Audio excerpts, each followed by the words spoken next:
Is-sena li għaddiet ir-rata ta' kriminalità f'pajjiżna naqset b'2.1%.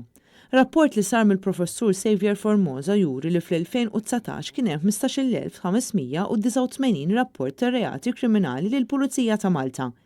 Is-ser il-ħsarat il-vjolenza domestika il-ġrieħi fuq persuni u frodi bejnietom jammontaw għal 87.5% tar-reati kollha rrapportati is-sena li għaddiet. Waqt konferenza tal-aħbarijiet tħabbar li matul is-sena li għaddiet kien hemm tnaqqis fir-reat ta' pickpocketing, iżda kien hemm żieda ta' 66% f'dak li hu serq minn karozzi, filwaqt li s-serq minn residenzi żdied b'4%.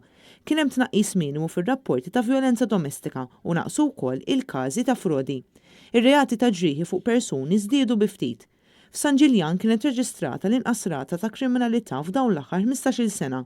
Kien hemm 17% tnaqqis ta' reati marbuta mal-użu tal-kompjuter u kien hemm 54% inqas rapporti ta' każi marbuta ma' droga. Naqsu wkoll it-teddid bi vjolenza iżda żdiedu ir-reati ta' offiżi sesswali b'21% filwaqt li naqsu bi 15% il-każi ta' vjolenza kontra uffiċjali pubbliċi.